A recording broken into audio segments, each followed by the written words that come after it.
Assalamualaikum warahmatullahi wabarakatuh. Perkenalkan, nama saya Rahmi dari Prodi Pendidikan Luar Sekolah Angkatan 2021 Universitas Sriwijaya dengan NIM 061512 8212 6049. Baiklah, saya akan memaparkan hasil observasi saya mengenai kembangan PKN NUR di Desa Semuro.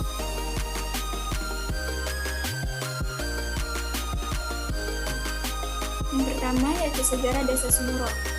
Konon menurut ceritanya, pada 350 tahun yang lalu, disebutlah seorang putri yang bernama Nafisa dan bergelar juga dengan Putri Pinangmasa. Putri berasal dari Banten, Jawa Barat dan bermukim di Empat Hulu Laut Palembang. Di Palembang, pada masa itu, dipimpin oleh seorang raja yang lebih terkenal dengan sebutan Sunan. Sunan ini terkenal mempunyai kegemaran dengan mengumpulkan gadis-gadis cantik untuk dijadikan layang-layang istana.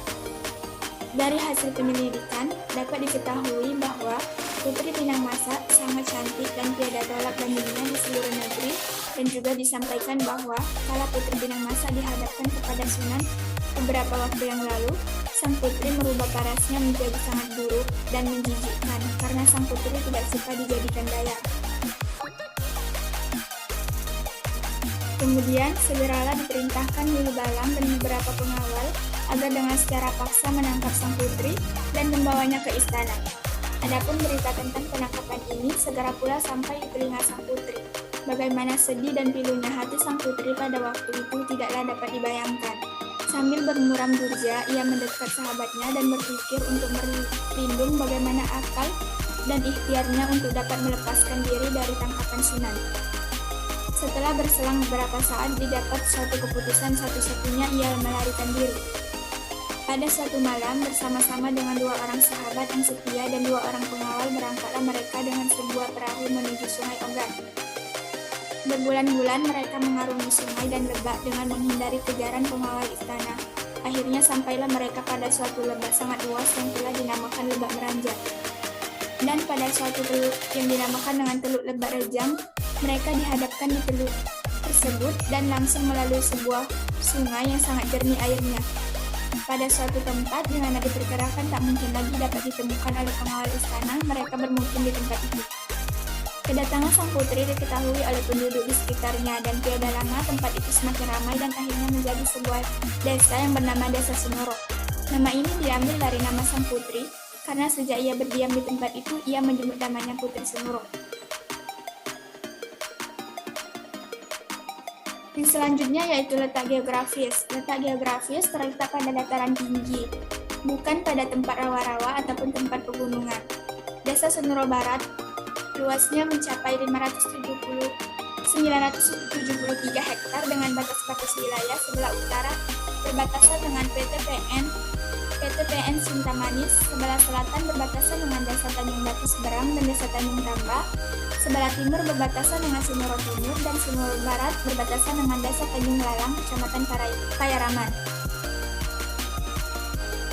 Selanjutnya jumlah penduduk. Jumlah penduduk Desa Semuro Barat yaitu 2.532. Jumlah KK 759 KK, terdiri dari 2 desa dan 4 RT. Mata pencaharian. Mata pencahariannya yaitu mayoritas petani dan pekebun. Karet dan nanas. Potensi daerah untuk Desa Semuro Barat, potensinya yaitu bidang tanaman pangan, karet maupun nanas. Selanjutnya, sejarah pembangunan PKN NUR. PKN NUR berdiri tanggal 27 Juli 2015 dan mempunyai 3 orang guru. Lokasi belajarnya hanya rumah yang belum mempunyai mainan dan masih serba kekurangan, tetapi tidak menghilangkan semangat guru-gurunya untuk memajukan sekolah TK ini walaupun banyak halangan dan rintangan. Kemudian, didirikannya Yayasan An-Nur oleh Bapak Rashid dan bertambah guru menjadi 5 orang. 1 tahun kemudian, didirikannya ruang belajar di tanah kosong di sebelah rumah pemilik yayasan yang dihimbau manfaat dari seorang pemilik tanah tersebut.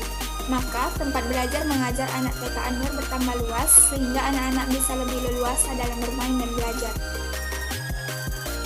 Beberapa tahun kemudian, TK An-Nur mendapatkan wakaf tanah dari Bapak Yahya. Kemudian, gedung TK dan lokasi kegiatan belajar mengajar dipindah ke tempat baru dengan gedung dan sarana yang lebih baik, dan gurunya pun bertambah menjadi 7 orang, termasuk kepala sekolah sampai sekarang.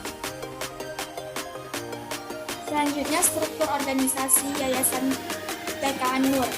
Kepala sekolah yaitu Ibu Lydia Saputri, SE, Bendahara Ibu Lismawati, SPDI, Sekretaris Ibu Desi Armila, SPDI, dan terdiri dari 4 orang guru lainnya, yaitu Ibu Arni SPD AUD, Ibu Humayro SPD, Ibu Mastona SPDI, dan Ibu Rizky Hasana SPDI. Manfaat pembangunan TK An-Nur menjadikan anak usia dini lebih berkembang dalam 6 bidang perkembangan, yaitu agama dan moral, sosial, emosional, fisik motorik, kognitif, bahasa, dan seni. Selanjutnya, kelebihan pembangunan TK An-Nur. Yang pertama yaitu selama proses belajar selalu menggunakan bahasa Indonesia. Waktu belajarnya lebih banyak, yaitu 5 hari dalam 1 minggu. Kekurangan pembangunan TK An-Nur salah satunya yaitu kurangnya dana dalam segi intensif atau gaji guru. Baiklah, sekian pemaparan dari saya. Wassalamualaikum warahmatullahi wabarakatuh.